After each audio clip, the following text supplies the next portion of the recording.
What's going on, guys? I am Bear DeGidio. We are back with another JAXXON podcast, a very special edition. We're sitting here with two legends in the game, Ryan Villopoto and the new co-host, Twitch. Twitch will be joining us on the JAXXON podcast channel to help us get an inside look, an in-depth experience with some of his friends, some action sports icons, some moto legends, so we can kind of get a unique feel and help build this audience that you guys have so kindly already helped us build, surpassing over 100,000 subscribers. I really feel like the MMA community and the action sports community has always been something that's been intertwined, and the community is really synonymous with the lifestyle and the way they dress and feel and kind of like live their life. So I feel like this is a cool segue, bringing some of our JAXXON athletes like Twitch into the family of the media channel. So Twitch, I appreciate that. Ryan, I appreciate it. I feel like we just kicked this off like, boys, just run it. Yeah, let's do it. Definitely stoked to have you down for sure. I've been a fan and a friend for a while now, and just seeing your whole career go down is to sit there and watch you since you were on like 85s. You know what I mean? This little ginger kid that was fast as hell and would smoke everybody. Like I've always had that memory. It's just funny. I actually watched a video last night that popped up.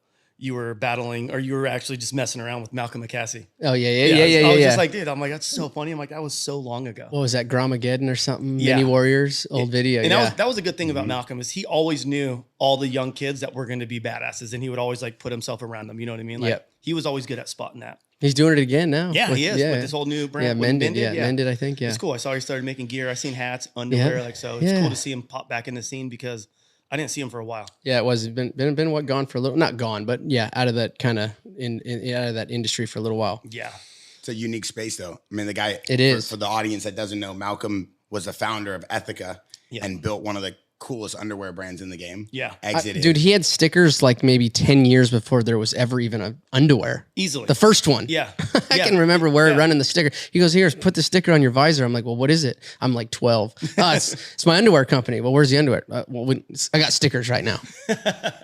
What a crazy foresight of marketing and experience. Because you guys in the action sports community and moto, like you were talking about it, how important branding is and how you guys looked at it back then. It is, yeah. Yeah, for me back then, no one really wanted to sponsor me that much back then when I was like first starting out, because I was a little rough around the edges. It took me a while. Your guys' whole scene was a bit rough around the edges. Now it's way cleaned up now, you know? It is. It definitely got a lot more professional on our side, but in the beginning it was like the racers didn't want, like, you guys didn't want to have nothing to do with it. We don't want to be around those dudes. Well, they were just way off in left field, you know, like, and it was just a different time too. Now it's a lot of that is a lot more accepted. They're also a lot more clean cut too, in a way, business sense and all those other things. Before it was kind of like all those dudes were the rejects, right? Essentially, you know, 100%. Like you go back, look at the old Metal Militia days, and you guys were just doing, and none of it was ever even like, tested. Like you guys were just like breaking ground, like without foam pits, without any of that stuff. Now it's way more calculated. Yeah, we were going out partying the night before, staying up till 4 or 5 in the morning, where you guys are like, hey, we're sleeping for 2 days because we have a race coming up. You know what I mean? Like, we were just having fun with it. But I honestly think once I had my first daughter is when I was like, dang, I got to take this serious, you know? So that's for me when I started like, okay, I can make a lot of money doing this. And I was like, I'm going to take it as serious as I can. And that's when I basically started winning stuff. When I like quit partying, started sleeping, got a trainer, took it more serious like a Supercross athlete would be. You know, that's like back then, like when I would come to your house and ride Supercross when we were riding Speed and Style with Randy Lawrence. We had the same trainer at the same time. And for me, that was kind of like the era of like, okay, I got to get my shit together. Yeah, no, it's definitely different. And I think you see the progression. Now it's like, obviously there's not really, I mean, the X Games and that's all that stuff's kind of like, it's still around, but it's not. Now it's completely different. You guys have a whole bunch of different outlets, par for like Instagram and TikTok and all these other things. There's a whole set of different outlets now that's money makers that you don't have to go out and necessarily do comps. Yeah. Yeah. A lot of it, I think too, with having the social media, it's definitely a lot bigger outreach, and we get away with a lot more stuff. Like you can be a little edgier, you know? Yeah. So for me, I wanted to get into 2007 Bud's Creek Motocross of Nations when you smoked everyone on a 250F. Yeah, that was a huge weekend for Team USA, for myself. Essentially, I think Ricky's last gate drop. and Tim Ferry too was our teammate. So it was me, Ricky, and Tim Ferry, and it was on American soil. Yep. And if anybody that follows Supercross, Motocross, that is the Motocross of the Nations is our Olympics of the sport. So it's the most prestigious race that you can, number one, be invited to, let alone win. Right. So Budds Creek was honestly, like, people ask that, like, what was your favorite race? And I'd have to probably go back to that being Budds Creek. And that day to me I might as well have been almost like Matrix, like as bullets are flying past you, like I could see everything coming, like it was an unreal day. Everything was slow motion. It was, like it honestly was. It couldn't have, like, I even hit a guy fell in front of me. I ran over his bike, got stuck on it, was able to pull the bike off. At that point, I already had like a 20 or so second lead, like heart rate spiked up. I was like, oh shit, where's everybody at? That all started running through my head, but then I got it off, kept going. And the day was, it was basically perfect. I know Ricky gave me the inside gates, both motos, which is normally what you do when you have the small bike versus the 450. So 250 versus 450, you normally give the small bike the inside gate. So I was, lucky enough to get that done. And 2 hole shots, and dude, it was an unreal day. Yeah, that was pretty bitching to watch. I remember everyone was just like, I remember we were literally on the couch watching it, and everyone's just cheering like, I can't believe Villopoto is smoking all these dudes on a 250 right now. Yeah, and amongst with all the Euros too, like, dude, it's some of the best racers in the world. I think we have pretty much a lot of times there's not every single country involved, but essentially there's anybody that has the money to send 3 riders. We have them all. So there's anywhere from 48 countries that are kind of involved to if not a couple more, Every year too, I've always felt like the Euros are way better motocross racers. It's becoming that way. It is becoming that way. I think because Supercross and because of our platform that we're based on over here, it's all based around Supercross, the TV package and everything that we have. They only have MXGP, which is outdoors, right? So they live riding outdoors, where the US the whole season, and during the off seasons, they take time off the bike, but it's essentially just motocross. They don't have Supercross where we bounce back and forth. So for a long time, we did win. I won 4 in a row every time I went. And then we went through a couple years of some bad runs. We didn't win. And I think they won a couple years ago, finally again. But it's the trend has changed. When I started going, even in 06, 07, 08, and the years that I went, you'd have some guys running cue ball helmets, there's just a white or a black, just no painted helmet. Well, now the whole thing's changed. Like, you go over there, they look like us, or they have their own riding style, but they all look sick. Where before it wasn't really like that. They weren't as progressive as we were, but now they're, if not more progressive than we are. Yeah, for sure. Out of all the years racing, who did you hate racing the most? Like, when you come up on someone, or like... I would have to say a couple. Barsha was one of them. Yep. Just rode very erratically on the track. J-Loffer is another one in the lights class. We never got to race in the 450 class, but he was always had run-ins with him. I can remember Hangtown. It was the first national. We just got done with Supercross. We'd kind of had some beef going on in Supercross, but then we went out there. I ended up wheeling my bike into his face. We got into a fight. He got docked and I think fined and got last gate pick. And I was able to, I left that unscathed. That was literally my next question. Yeah. How did that go? How'd that play out? Yeah. Because I remember, like, at the time, like, I think Lawrence was maybe staying on our street or right afterwards, but I remember him just being like, fuck Villopoto. You know what I mean? Like, just hated you. And I was just like, I would see you guys, like, every time you guys would get on the track together, just that look of just like, I'm gonna kill you. It's what it seemed like. I think so. Look, I think for me, I didn't really have a ton of like real beef or like, hey, I'm gonna go out and cause issues. Like, I think if I would have had that mentality, Mitch wouldn't have been stoked. Yeah, 100%. Mitch is like a cutthroat, like, get here, do your job. Exactly. Like, it's all business with him, right? And his goal is to win as many races and also win championships. Yeah. So if I were to get mixed up in that, and I did a couple little things, but it was more coming from Jason, like, he would start it and then I would kind of have to, at that point, I have to get involved. Yeah, you can't get punked out. Like, yeah, exactly. So, and he was always cool with that. It's like, but I didn't really have anybody that I really hated, per se. But moto's weird, as you know. It's not like freestyle. It's not like surf, skate, snow, where on the track you might be, or during the comp you're fighting for win. Doesn't matter who's your buddy or not. Yeah.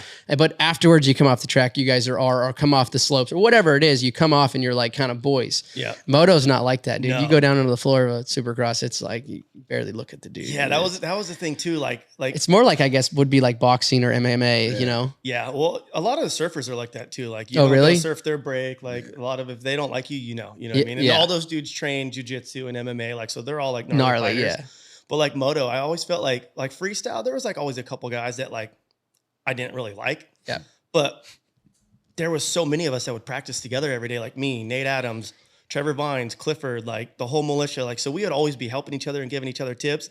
And then we would look at you guys like someone would like break a finger, but no one would talk about it. Like when we would get hurt, we're like, hey, fucking broke my arm again. You know what I mean? Like you guys are just like quiet. Don't want anyone to know. Like, you stay in your circle, and that's basically it. Which that's exactly how it was, coming up. I think it's getting a little bit more available to where you kind of get, and like Ricky will say it on the broadcast when he announces, he goes, if you don't tell me as the athlete, hey, I'm sick or I have an issue or I, pop my shoulder out or whatever, he goes, and you put in a shit performance on Saturday, he goes, I don't know that. So I'm going to call you out and tell you that, like, dude, you just did terrible. Or, that was just a bad, a complete off night and it falls on you.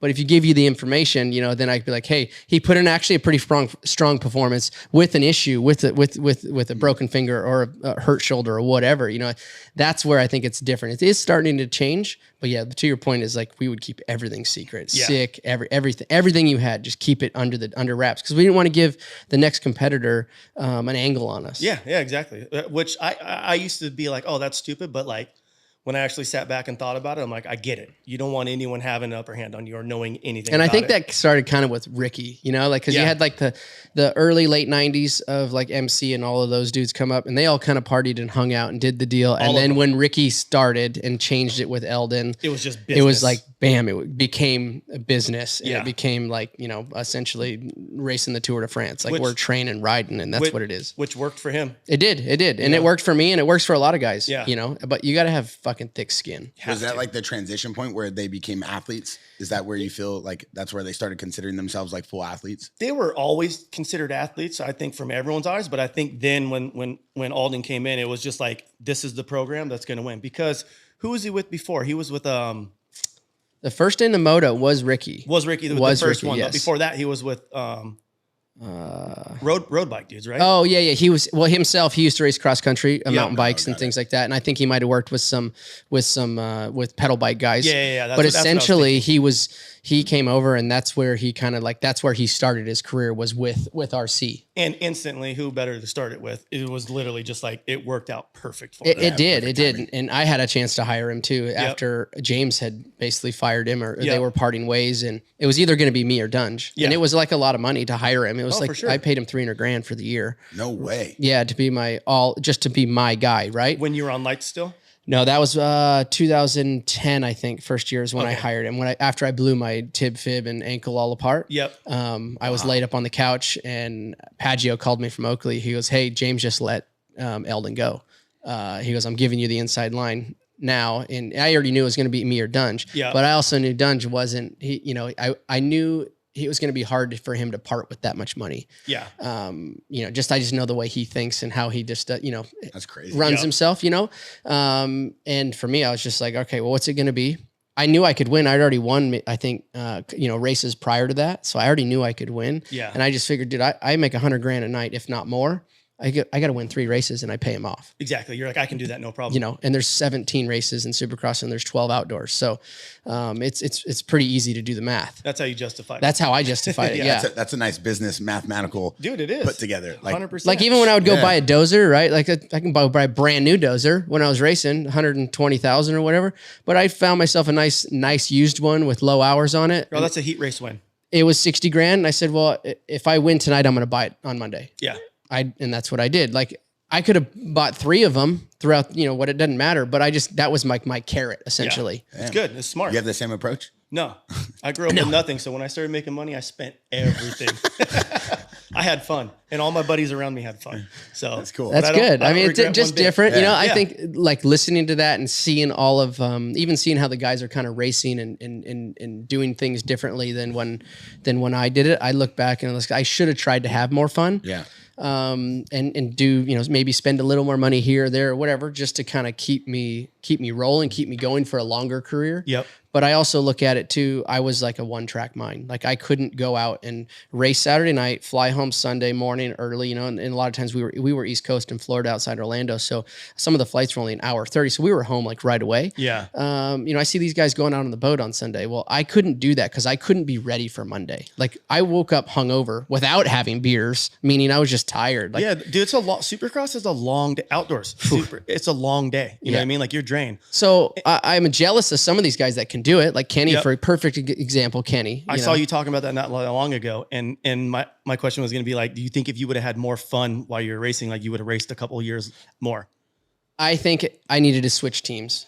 That was the biggest thing. I needed to switch my whole program up. Not my trainer and not the people around me, but go to a new brand for new goals. And then also too, when I had come into racing, I think I was hired at Mitch at like just to turn 18. And then I was 09, I went 450 for the first year. Yep. So, but I was Kawasaki all the way from 2003. So amateurs up to my first 3 years in lights and then 450. So all those guys on the factory team basically watched me develop and grow up. Yeah. So when I moved to the 450 team, you already knew all those dudes. They all knew you. Like, and it was more, I don't want to use the word father figure, but even now I go see Big B, right? Yeah. And we still have the same relationship. Like I'm the kid and he's the truck driver, right? And we still joke and do all that. But I think that would have been different because I would have been a little bit older, even at 24, 25, if I would have switched. Then I could have come in and demanded more. Not that I would have said a demand, hey, I want this and this and this, but I could have, when I needed to get something done, I could have got it done. Where before it was more like, no, I don't think you need to do it like that. You should do it like that. Like where, you know, I think if I would have come in and switched at a little bit older age, I think they would have had more respect. Yeah. Not that the guys at Cowie didn't. No, I just think too, like when you see the same people, you're riding the same bike, you see the same color fender every day. Like when you switch that up and you start seeing new faces in your pit and like, it's fun. It's cool. It's cool. It's like it's like you started over again. You're like, all right, let's figure this bike out now and let's go do the same thing I did on the last bike. Like, and it's cool, like seeing like with Sexton moving, Roxon on a Suzuki that hasn't changed in the last 25 years, winning races still. You know what I mean? Like, I feel like Kenny's having the most fun right now. I think so. I mean, look, I think I don't think him getting fifth is necessarily that fun. No. But I also think he I know he starts the season hoping to win a championship, right? Yep. But I also see with having two kids and being in the position he's in, he does our Supercross racing here, so for Feld, and then he'll jump in and do World Supercross too, and you know, like I think that's at his age and where he's at, you know, being 30, 31, and he can pick and choose, and he's got World Supercross paying him a bunch of money to go over there. Yep. And then he jumps into here, and then he might jump into a couple outdoor races. He's kind of got like the if you call it the best of both worlds, being able to still race, but not have that factory team pressure that you get from having to produce. That's why they hire you. That's why they pay you the money. Better win. Exactly. So, and some guys don't do well with that kind of pressure for that long, you know? So like you said, some people don't, but some people do. And I thought it was cool too last year when he was just like sitting on the couch and he posted a video like, I think I'm going to race outdoors next weekend. And then he came out and like whole shot and like was just dude, and he led half the moto. Yeah. And we're just like, this dude's straight off the couch. Like he's been riding Supercross, but he ain't motocross testing. No. You know what I mean? So it's cool to see dudes do that again. Like, yeah. I just think because we have a couple different platforms now to race on, and I know Feld, like for instance, like the Eli, the Jetson, and all the main dudes. Look, the manufacturers have them contracted to race here, that's where the big cash is, right? That's where they're selling, and that's where they should. That's where like Jet shouldn't do the World Supercross or bounce around like that. Yeah, he's a championship guy. Where I think, and is also young, and it's the beginning of his 450 career. But Kenny kind of on his call it way out. Yep. I think he's doing it the right way. 100%. Yeah. One thing I look at, even when you talk about the way you looked at business and then how you're looking at these riders in their career, you are like, I would say like one of the godfathers of like this action sports, out of the box moto rider persona. And you're like one of the most like clean cut, you know, rookie of the year, you know, 6 on the all time 250, 6 on the all time 450. The win list, like you have the pedigree as like what you would say, like a clean cut, top of the line professional driver. What is the biggest dynamic or difference in culture between tricks, like the trick game and like the racing game for riders? These dudes have to be 100% A game every single time they touch their bike. We don't really have to. Like there's certain tricks that are gnarly, but like going through the whoops every lap, every single day is like, that is super dangerous. Like hitting rhythm sections, going 3-3, you know, like I feel like there's a lot more room to get hurt racing supercross or outdoors than freestyle. Yeah. I mean, I think that, you know, like take nothing away because I would never, I mean, I barely jump a freestyle ramp in general, you know, like Which blows my mind because he's one of the baddest dudes I've ever seen like, ride a bike. I will, but I won't, I would never hit one on my own. Like I went out to Todd Potter's place one time out there in Menifee and I'm like, I'll follow you off of them, but I can't judge my speed because we're used to, you know, racing something as fast as possible and scrubbing off speed, where these dudes all come in like slow, and then they get their speed right. And they're like right off the takeoff, where we're opposite, like come in as fast as you can and then scrub it all off. Yeah. So judging of speed, I wasn't very good at that. So, but I think that, you know, like, yeah, doing the triples, the whoops, it's an ever changing landscape too. You know, like we just watched Seattle, you know, the ruts were like literally foot peg deep around the entire track. The whole rhythm section. You look down one lane, there's 37 different ruts. Yeah. And some of them are too deep to hit. If you hit it with the speed, you're going to drag the foot pegs and you're going to go over the bars. So like you have to be, there's a lot of things that, that are never, it's even like go to MotoGP, use that as an example. Like that's super gnarly doing over 200 miles an hour, but the asphalt really doesn't change. Now the temperature of the asphalt may change and the tires change and things like that. We deal with the tires falling apart along with the track falling apart. You know, just, we have multiple things that are happening all at once. So yeah, I think it's, I wouldn't say it's, more gnarly than freestyle, but it can be. Yeah.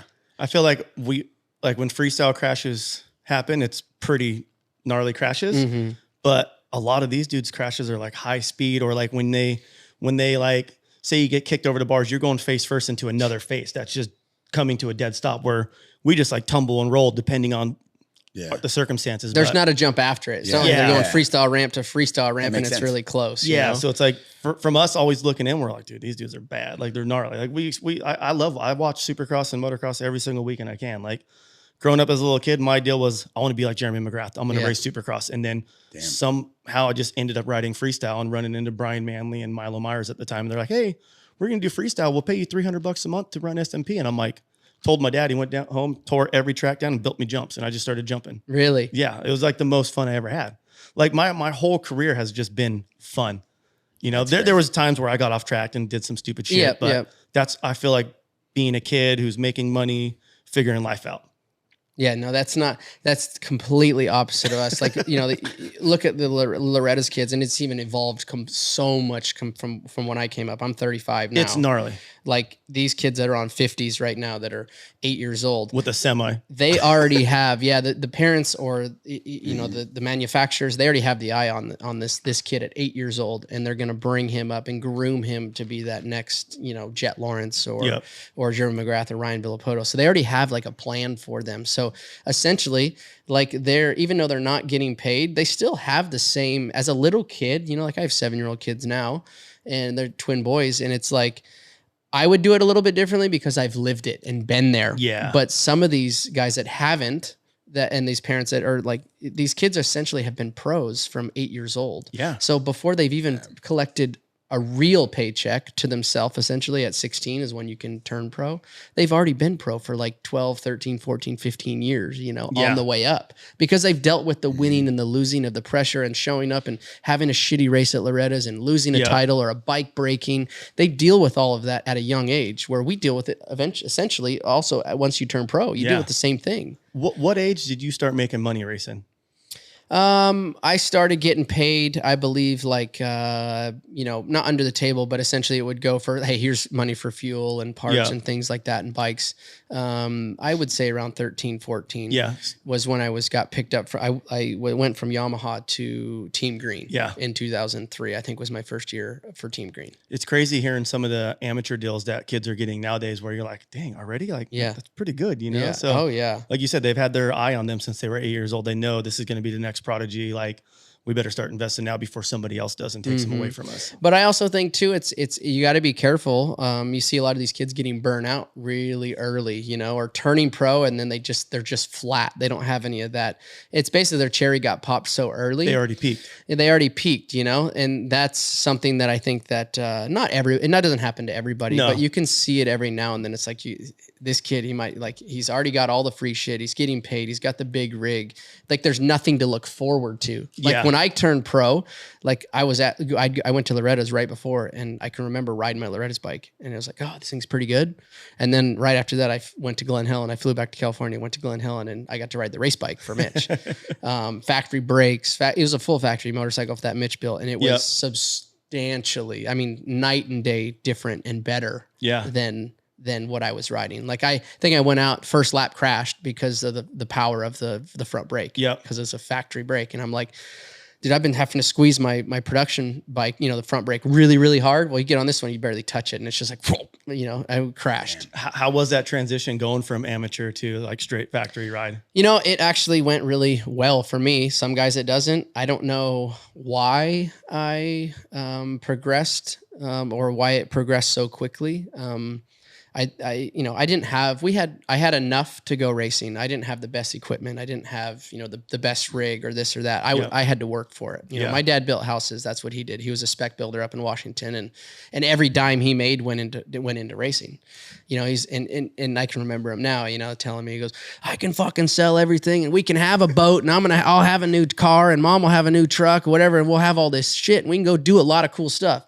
And he was like, well, do you want to quit? And I was like, no, I don't want to quit, but all of our money went to racing, the whole, everything. I think it's cool when you hear that story of parents doing that for their kids, but then sometimes you get that kid that just takes it for granted and then never really succeeds, but the parent put a second mortgage on the house, sold that. That's one thing my dad never did. He never sold the farm, right? Yeah. The backup, there was always a backup, right? Like he never overextended himself to go racing or buy or get shit that was out of reach. We always had good stuff, but it wasn't the best. Yeah. I feel like too, sometimes it's like almost the parent living through their kid, pushing them so hard to where those are the kids that kind of get burnt out on it and they get over it. And then they hate their parents afterwards when it's like, I feel like we all got into riding motorcycles because it was fun. It was something for me to do with my dad and my grandparents. You know what I mean? Like I went to the desert for every single holiday since I was a little kid. That's all I remember. Yeah. Every holiday pick, Thanksgiving, Christmas, it's at the desert, So it's hard to, it sucks to see parents do that, but here's the other thing. I look at if I didn't get my ass chewed or if I didn't, I'd never be sitting here right now. Yeah. And I think my kids' generation and even the teens now, they don't even know what really hard work is, or to get fired, or to get chewed. You show up to work late. I tell my kids now, they're only 7, right? And I'm like, I can't wait till you show up. Whatever you do, whatever it is, if you race, you do whatever. But if you actually have a job and you show up late, you're fucking out of here, bro. Like you're gonna get fired. Yep. They don't do it anymore, right? Like it's a lot. It's a lot. Our everything is way more laxed than soft. Soft. Yeah. We're in a soft era for sure. Yeah, we are. So I see a lot of potential coming out, or a lot of like my kids, for example, 7. Like I think they're gonna, if they have a little bit of work ethic and know how to do stuff, especially do stuff with their hands. Yep. I think there's a lot of potential to come up and make money and do cool things. And that's on the parent guiding them the right way. You know what I mean? Like I see kids nowadays where the parents just let them do whatever. And I just, in my head, I'm like, the kid's never going to do anything with his life. Like he's content where he's at, And the iPad, they'll live behind a screen. Yeah. You're telling me, did you have a North Star or someone that you looked at in terms of like, hey, this is the roadmap, like you, your family? Like I could tell you have a very respectful and humble attitude when you talk about your family and the support you got, but did you have a roadmap or someone that you looked towards, like for inspiration of where you wanted to go? So my grandpa, right, he is still alive today. He's the one that got it all started. He's like 85, 86. Used to race dirt bikes, got my dad into it. And then it's so on. It kind of, the fourth generation is us, me and my brother.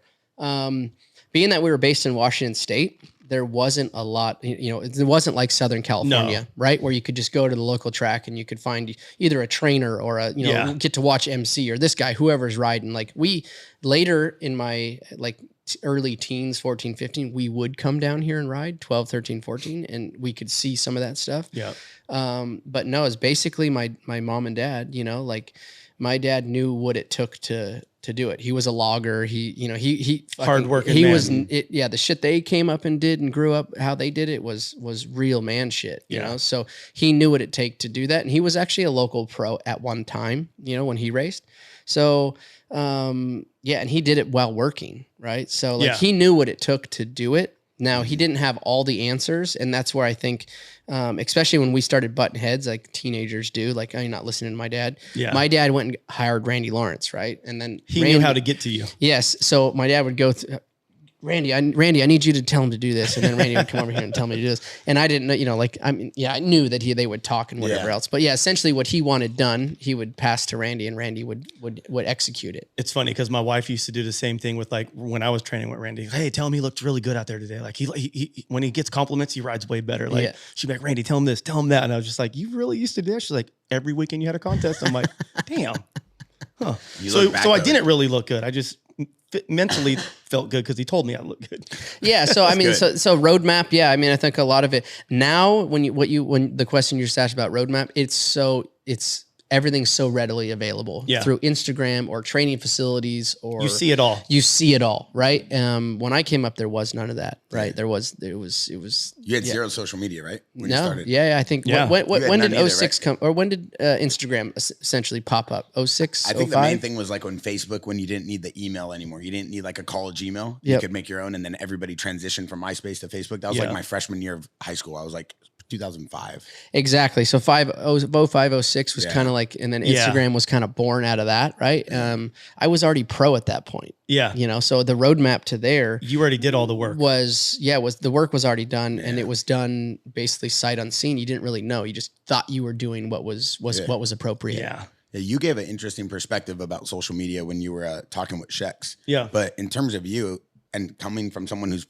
a lot more clean cut in terms of having to work with sponsors too. How do you look at social? I mean, you didn't really need it, but like, how do you look at that for what's going on in today's time? Well, I think if perfect example, like it wasn't really used as a business platform for the first, I don't know how many years, 3 to 5 years, Yeah. And then it transitioned into like essentially a business platform, and like no deliverables in your contract. Well, that's part of social. That's kind of like what helped me. Like when I was done riding contests, probably like around 2010, I remember going to all my sponsors. I'm like, hey, I'm going to invest in myself. I'm going to hire a full-time filmer. I'm going to go on these road trips. Yep. I'm going to be posting on Instagram, YouTube. Like if you want to be a part of it, cool. If not, all good. I get it. It's different territory, Wow.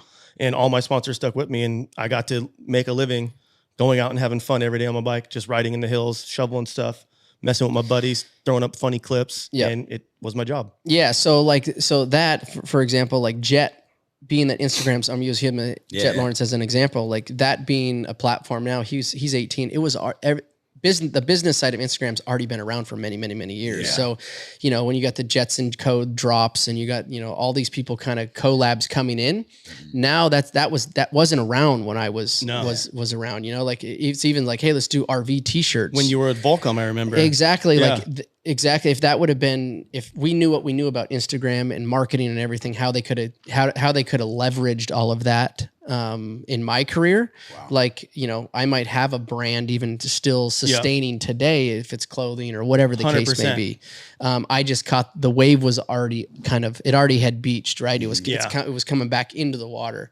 Where now it's like, dude, like Jets and all these guys, they have platforms to build a brand for after the career. That's where I'm kind of like looking at it. Like if that was around, and I don't know if I could have done it or would have done it, just because, like I said, I was a one-track mind and it was race. But if you have a good group around you that can facilitate, like, hey, we're going to do these drops. We're going to do this. Like you have a huge following. Post it so we sell it. Yeah, exactly. And you get these plans together. I think it's a huge, huge benefit if you're good. Yeah. Tell me if you remember this day. I remember you were basically on your farewell tour. You were getting ready to go to Europe and you came out and you went and rode the hills with me and Hanson. You remember that? Oh, yeah. We got chased by the cops and that little outdoor track. Yeah. I remember getting back to the house and you going, man, I've never put I never put my leg over my bike to have fun. It's always been to go faster. And I remember just sitting there like, wow, he never rode to just go have fun. Like this is what I do every single day. And I remember you saying like how much fun you had that day with all of us. Yeah. Yeah, no, business, like we were always taught how if you're on the motorcycle, you're executing, you're trying to go get better. It's like if you're in the ring, you're there for a reason. Yeah. It's not there you're not just going to stand there and get hit for the fun of it. Right. So that's kind of how I looked at it. And even now it's tough. Like, to go out and like to go ride. I see you guys go ride all the time. And I'm like, the last thing I want to do is kind of go out and ride laps around a track. If it's a hill track, it's one thing. And if you go out and ride and have fun like that, that stuff is intriguing to me and like off-road stuff. That's what's great about the Yamaha thing. I'll go do a side-by-side event over here. I'll go do a T7 event in Colorado and go and just see different things because I'm 35, but I never got to live that, call it college or high school, the fun era, the fun part of when you're kind of like screwballs, you know, and when you can afford to do that, I couldn't afford to do it because I was already pro. So like my teenage years are now at 35.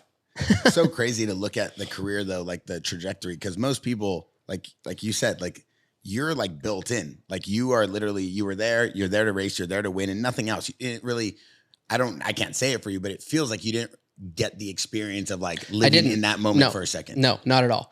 I don't know how I could have done it differently. Some to the point of just taking it all in and having more fun. And that's I guess it's the downfall of any professional sport is you're only as good as your last race or you're only as good as your last fight, right? It's like you get mentality. You get punished and you lose a fight and it's like, okay, you're back in the gym on Monday once you're recovered, let's call it, and you're thinking of the next thing.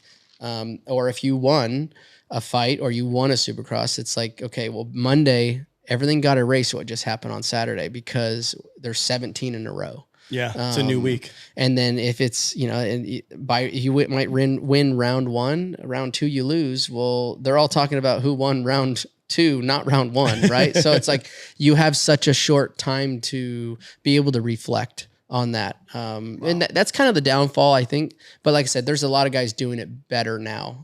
Kenny, Jet. Yeah. A lot of the younger guys are I feel like are doing a better job at it. But also I see faults in the careers too. Like not so much Jet at this point.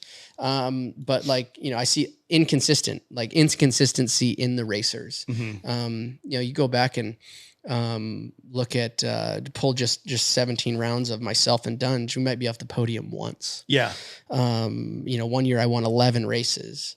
At a 17, which is gnarly, which is so gnarly to think about. It's a lot of hard work. Jason Anderson, for example, he won a championship 3 or 4 or 5 years ago. Now it's been a little bit of time when he was on Husky. He only won 3 races that year. Yeah. 3 races. He was just consistent. He was consistent, but it wasn't like, it wasn't like consistency. It was like, okay, won 3 races and then he might be a 3rd and get some fists and maybe the worst is like an 8th, and they would kind of all stick there, but everybody was kind of flopping around. That's what made it inconsistent. Whereas like you turn around, you pull off the gate, you turn around, I'm leading and I can guarantee, I bet your ass Dunge is in second. I look off the triple, Dunge is in second. Yeah. So, and that's only 3 points per weekend. So it becomes really hard when you have guys that are super consistent to get points gaps and points leads. Yeah, for sure. Yeah, it's a completely different dynamic from what we see today. Yeah, I think it is. Yeah, in the ranking system for sure. Not taking anything away from them. I personally think, it's not much different than when I raced. Our bikes were still fuel injected. Our bikes were still putting out almost 60 horsepower. The tracks were still kind of all beat up. It's kind of the same thing. It will come to on time. It hasn't yet, where my era of racing is not even in the conversation, right? Like if you go back and we can talk MC, like the 90s is in early 2000s you can't bring that in conversation into Jet's career right No, because those fans have no clue what happened back then. No, and it's 2-strokes. It's carbureted bikes. Yep. You know, like the speeds were slower. Yep. I feel like I'm still kind of in that window of like where you can compare or relate to current to, because I only retired in 14 from Supercross. He's saying that I feel in like a little bit of energy, almost like he's entertaining a comeback. No, I don't think so. Zero chance. Like he's saying that almost as if like he's trying to let the internet know. I have too much fun now. Is that what's going on here? Yeah, I have too much fun now. Yeah, I was gonna say once you retired, like once you like did your retirement, I feel like you got way cooler overnight. Totally. Instantly, like drinking beers all the time, cigarette in your mouth, just like just joking around and having fun. Because I feel like you guys have so much pressure on yourself that like you can't like relax and be yourself and have fun because you're always like, who's gonna take a picture of me doing this and turn it into one of my sponsors and get me fired? You know, a little bit of that. I think it's. I mean, that's never really happened. But yes, as when you ride for any one of these manufacturers, they have an image to uphold, right? And it's more of a clean cut image, and they want you to kind of live inside the box. That's what I kind of hate about. I hate our podium speeches today. Yeah. And I was one of them. I was one of the guys that lived inside the box. It's like a robot. Yep, exactly. You say your sponsors, thank your sponsors. Well, it's like, dude, everything's plastered on your jersey. They know what bike you just got off. Yes. It's a Honda, it's a Yamaha, it's a Suzuki, whatever it is. They just watched you win the race. They know what gear you're wearing. They know every one of your sponsors. They know all of that shit already, right? Yeah. So tell us a good story of what happened, you know? And I think that also it falls back onto the one asking the question, you know? Like, and I feel like the team too, sometimes they're making the guys go to like school to figure out how to speak to people in public or on a podium. It's like, to me, it was like whenever I got like, oh, you want to thank anyone? I'm like, no, they know who they are. They know who they all are. Yeah. Like you said, you're wearing it, you know? So I think that needs to I still think needs to get better, you know? I think Jet does a decent job. He doesn't ever really thank a ton of his sponsors, you know?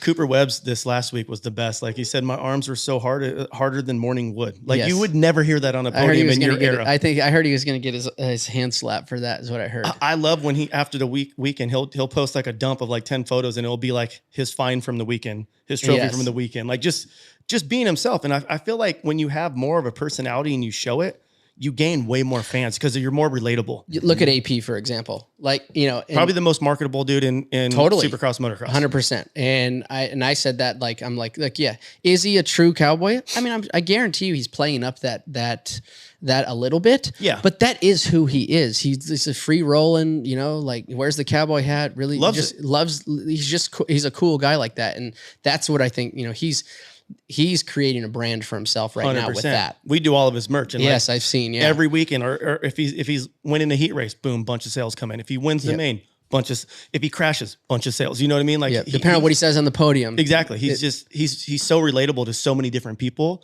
and I feel like his personality is just like everyone gets it. Like, oh, he's having fun. Like, and everyone loves to be a part of fun. Yeah. No, totally. So I like what he's doing. You know, I think he's doing a good job at it, and there's a few others out there that are too. Yep. When you look at the career though, like to retire at 26, it's such a young age. Like, dude, it is. Like you're still in your prime. I mean, you're still in your prime right now. How old are you right now? 34, 35. Yeah, 35. I mean, that's crazy. You could literally get on a bike and still do damage right now. Yeah, I mean, in theory. So like, there's got to be something there, right? Dude, I mean, look, I went out and rode yesterday at Glen Helen, and believe me, you ain't catching me out behind a gate unless it's for like kind of fun. 2-stroke national, like some coming fast up. House stuff. Yeah, exactly. Fast House 2-stroke national that was supposed to be this weekend, but canceled it because of the rain. But yeah, and here's the other thing: my ego is this big. Like if anybody's like, "Oh, RV's on the line" or whatever, it's like, you know, or I get on the line. I'm like, dude, I'm totally cool with running around a 10th. Yeah, I don't give a shit. I'm just here to have fun and drink a couple beers afterwards. Yep. Make my sponsors happy, have a good time, and be there for. And that's, I think, it being so accessible now. You know, like a lot of people like, yeah, because I've heard like in the past, like, you know, like, dude, you look like you were unapproachable. You know, when I was racing, and maybe you know, I probably was to some people. Yeah, and I can remember. So I think it was for somebody for swap. It was Anton just had gotten hired, and I always gave Don a bunch of shit, and also Mathis, you know, when they'd come in to get interviews in the truck, and I guess I think it was Anton came in, and he's like, "Hey, Don sent me over to get an interview," and I told him to get the fuck out of the truck. And he literally started crying like afterwards. That's so funny. He's cool as hell. I love Anthony. Yeah, but like he didn't know, and I'm kind of like have a little bit of a dry sense of humor. And unless people hang out with you and know or hear of it, like you wouldn't think that, you know. Yeah, and I'm just kind of straight to the point too. Like I'll shit with the bathroom door open in the semi, you know, like all the time. I'm like, hey, Big B, what are you cooking? You know, and I'm on the toilet, you know, and that's kind of how I rolled. Inside the truck, it was a lot of fun. It was your safe zone. You could do whatever you wanted in there, and no one could see it. Yes. Yeah. So.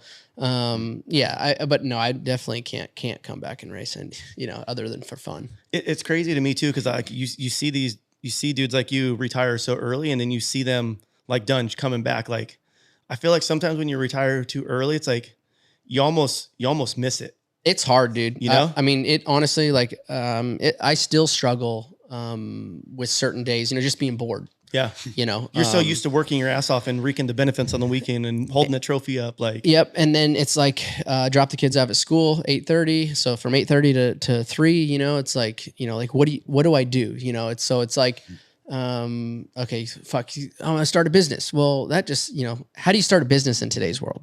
It's like, it's pretty gnarly because everything is so saturated. You better have a plan, and it better be something that people need. And you better have some decent sized funding behind it. Yeah. You know, just to number one, get out in front, and then you need to sustain that. Yeah. Sustain, you know, the growth. So, it's like real estate. You know, you start to think, you know, like, oh, I'm going to do this after I'm in the scenario, and it's like, I'm racing, and it's like, oh, when I'm retired, I'm going to do this, this, and this, and this. And then you actually get out into the real world, and you're like, dude, it's not that easy. Yeah, I miss racing. It was actually fun. It was way easier than, you know, juggling life now and kids, you know, everything was taken care of. You had a schedule, you know, so it definitely, but I've engulfed myself obviously in what you know, like my kids and what they do. Right. Yeah. So, and then I still do the Yamaha stuff, but no, it is, I still have, you know, I could totally see how outside influence or drinking or this or that could totally infiltrate, you know, somebody like that's retires at 26, 27, 28, 29, 30, even at 35 now. I'm still really young and I need something to do.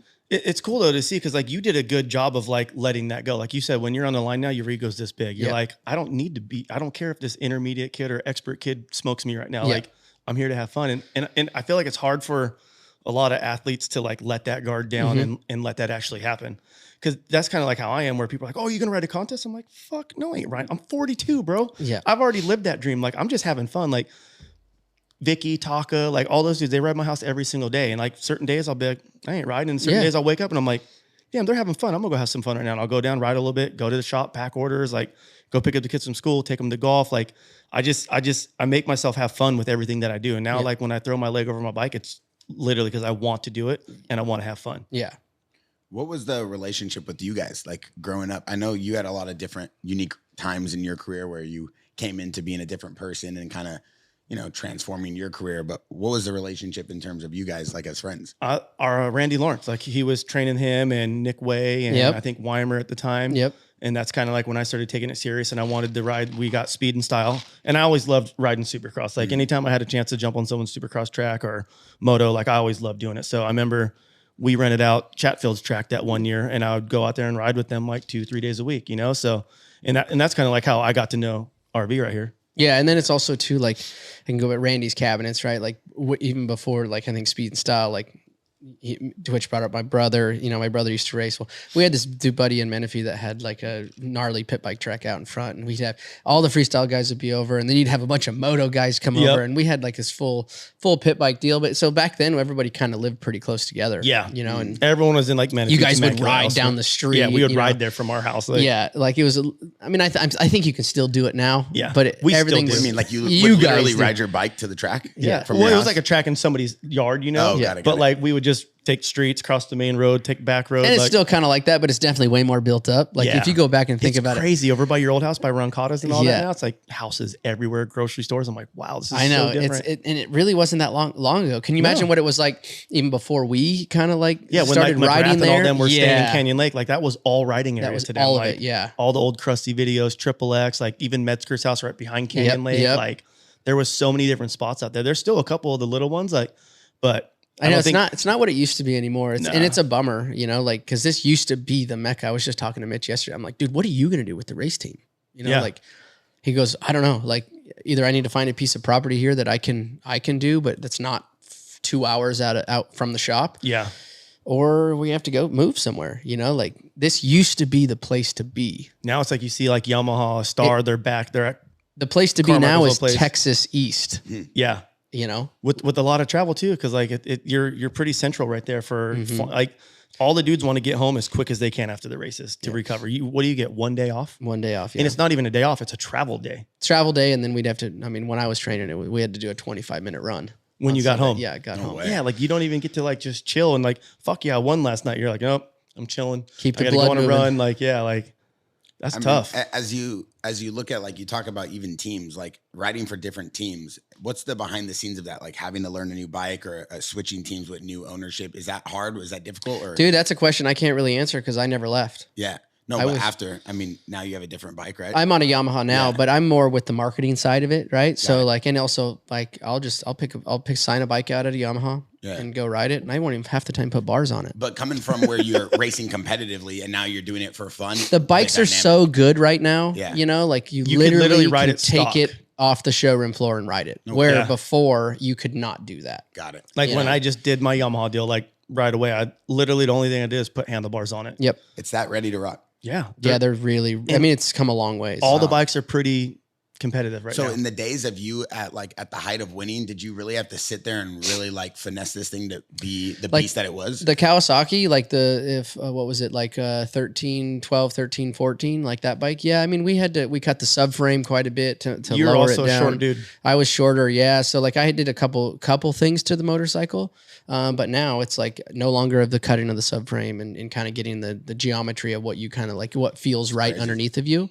It's come a long ways in that point. Cause before it's like, like back in when the 250F came out, when Mitch started it, racing that motorcycle, they were blowing transmissions up like 2 laps of a brand new transmission. Yeah. And 5, 6 of them at a time.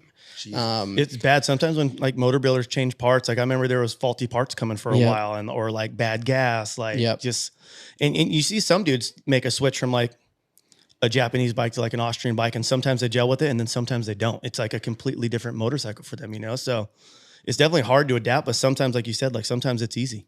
Yeah, it just depends. Like perfect example, Chase right now moving from factory Honda over to KTM. Completely different bikes. Aluminum frame versus steel frame, chromoly frame, and it's completely different. Yes, he has a win under his belt this year already, but I think there's a lot of things he's probably still struggling with. But here's the other thing: he's a past champion, and they hired him to win. So they also believe that you have the best product, you have the best chains, right? Yeah. Well, KTM thinks they have the best product, and that's tough for them to hear. Like, hey, this thing struggles here, or whatever. We need to make it better. Yeah. But that's what those race teams are for. They try to move as quick as they can. Yeah. And they want, like you said, they want all their parts on the bike. They don't want a get ignition on their bike. Like when sometimes that could make the difference or be better, Like I remember hearing back in the day when KTM's was having problems like cutting out and stuff, like, but the dude from Austria had to come over to map the bikes. Like no one else could touch it. Like it gets really strict. Like there's a lot of restrictions on them. Yeah. Even as like a business owner, we were talking about this earlier. Like if I were to look at the relationship you have with the business owner, say, and the team at Kawasaki, and then now Yamaha, one is, competitively racing and the whole world wants to know how fast you can go. And one is like, you're having fun drinking beers. There's got to be a different dynamic even now with the perception on how you work with brands. Cause now you do have social. How big of a business learning curve was that? It was a learning curve. It was a learning curve for me for the first couple of years with Yamaha, for example, when I did my deal. We didn't really know each other. It was kind of like this weird dynamic. Like I was like, okay, yes, I'm I'm an ambassador, but like, and also I didn't know like how far I could like push things or, and then we kind of found this flow. And I also think that they like also the organic, and they liked how I will speak my mind, and I kind of bounce off the guardrails. Like I'm not so politically correct that I just sound like a robot. People like to hear what I have to say because I will say it and say some pretty good things sometimes, so or harsh things. But now I always say like, fuck man, my stock only goes up. I really can't do anything wrong. No, you can't. Let's just keep it going. Yeah. I always say my stock only going up. Put the little emojis right here, please. I mean, even in terms of championships, Twitch, like how do you look at someone like him and then position him on like the Mount Rushmore of racing and racers in terms of just what he did as an athlete? Man, he came in and literally he started winning right off the bat. Like, so for sure, definitely Mount Rushmore of Supercross, motocross. Like, I think it's kind of funny. Like, I would say, be like probably the most underrated, you know, and I'm not I am speaking about myself, but it doesn't, like, I'm looking at it like, yeah, you see, oh, but this guy, but then you can go and read on all the comments. Like, I just posted something the other day, and majority of the people on there is like, how come he's not talked about more? And I don't know if it was my exit of how I exited and I went to Europe and I raced for a couple rounds over there and then broke my tailbone and then I was done. Or I don't really know what but I also think I don't drink the Kool-Aid, right? Like, I don't drink Feld's Kool-Aid. Not that they have a Kool-Aid, like I love working with them. I did some Race Day Live stuff and I just was on for Race Day Live and TV and stuff like that. So I'm a great step in like that. But yeah, it's I would say underrated for sure compared to some of the guys that are out there. You know, like for instance, like Chad. Like Chad is somebody that's brought up a lot. And I mean, if you look at like race wins, I think he might have more race wins than I do. But as for championships, he's only got 2 Supercross championships. I have 4. Yeah. I think he's got 1 or 2 outdoors. You know, and a total, I have 10 total, and I don't know. I don't know what he has, but essentially, yeah, a little bit underrated, I would say. What's your favorite beer? Favorite beer, if I am at any race, Coors Light for sure. That's kind of my go-to. Mitch, that's all he drinks. Yep. So before I was drinking, that's what was in the cooler. So that's kind of what I was brought up on was Coors Light. I love that about Mitch too. Like if I need something, I'm like, hey, I need this. I'll just stop by with like a case of beer. Like, here you go. He goes, bring some beer. It's only 11 in the morning. I'm like, you'll drink them afterwards. I'll just take my parts and leave. Like he's cool about it. Right, it's rad. Yeah. Would you drink during events? Me? Yeah. No, afterwards for sure. But not during, never. Would you drink after events? Not till later in my career. Till later in my career, like already 450, like and even like second or third year, I was like, okay, now I need to, even during the week, we'd jam into Orlando and go get some pasta and wine where that really wasn't on the menu, you know? Yeah. Just to try to kind of like, you know, just do something that Alden didn't know about. Yeah. You know, like felt like I was sneaking in something.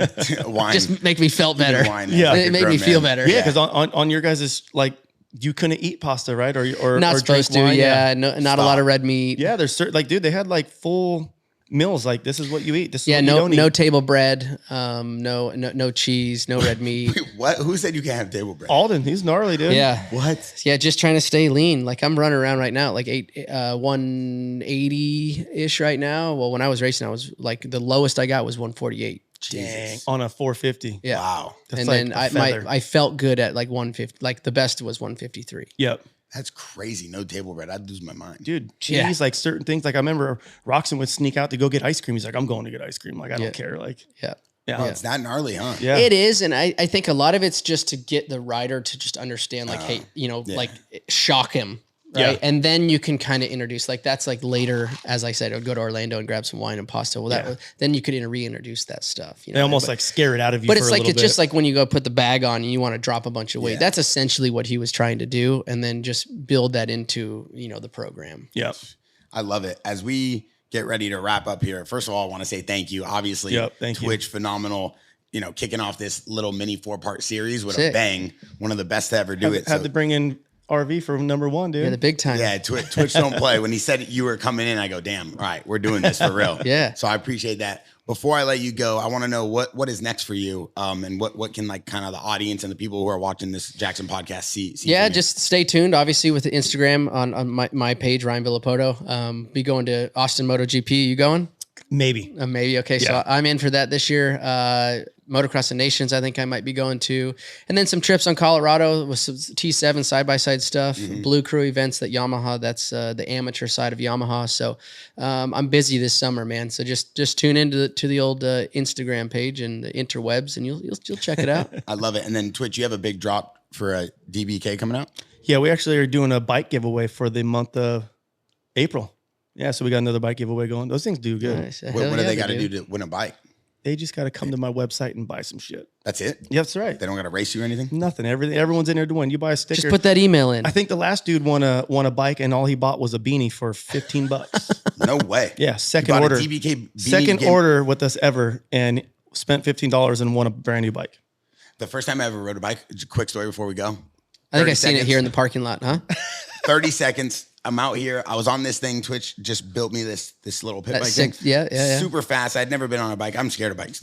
I got on a Razor scooter. I fell. So I got on this thing. I'm peeling out. I'm trying to learn how to do a wheelie. The guys are like, yo, chill out. This guy's brand new F-150. He's cruising out like the Raptor. And he's like coming out of the parking lot. And I like do it. And I don't know what to do. I let go of the bike. The bike goes flying into his car. I like hide behind a car and I'm looking. And I'm like, oh, this dude's going to kill me. It's like, I'm going to have to fight this guy.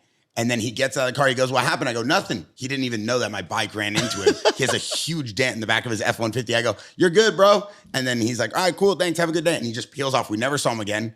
I thought the bike was broken. Twitch brought me another one, but that guy had a huge dent in the back. And I'm like, yo, you got to help me learn how to do a wheelie. And he never came back to headquarters. No, I'm sure he did. But like by that time we were gone. And I didn't even tell him I was here. I was like, yo, something happened. We're right here. And I pointed across the street. So like, I'm sure he went there looking for me, but we're good. Twitch is like, just point that way. I'm like, all right. I'm always like, cover the rear brake, dude. Never take your foot off the rear brake doing a wheelie. Bro, just to be honest, fun. I can't wheelie either. Stop. I swear to God. I mean, I can wheelie a motorcycle, but I can't wheelie like these dudes wheelie. This dude wheelied from one side of the street to the other. No, I can't. Honestly, I can wheelie. Like he's probably seen it. Like I can they wheelie. don't practice that stuff. We don't practice that. It's all about speed, bro. It's all about lap times. Yeah. And not going so slow and trying to see how high you can get your wheel up. I swear, there's a lot of guys that can't. I'm one of them that can't do like a slow wheelie. Like they don't ever do that. Like when they're done practicing for the day, they're out. I ain't touching my bike. I'm gone. I practice every day. I'm falling off. That's all I want to do. You know how cool it is? Like a girl shows up, I don't got to say anything. I can impress her with a wheelie. And perfect. I'm in. Just don't ghost ride your bike and do another car. No, we're straight. Ghost ride the whip. Everybody, we got one of the best to ever do it. One of the best to ever do it. Sitting at the same table, telling stories. This is what we're about. And we appreciate everybody's love and support. This is the JAXXON Podcast. I'm Barry Gidio. Don't forget to like, subscribe, win a bike. Check them out on Instagram. We out.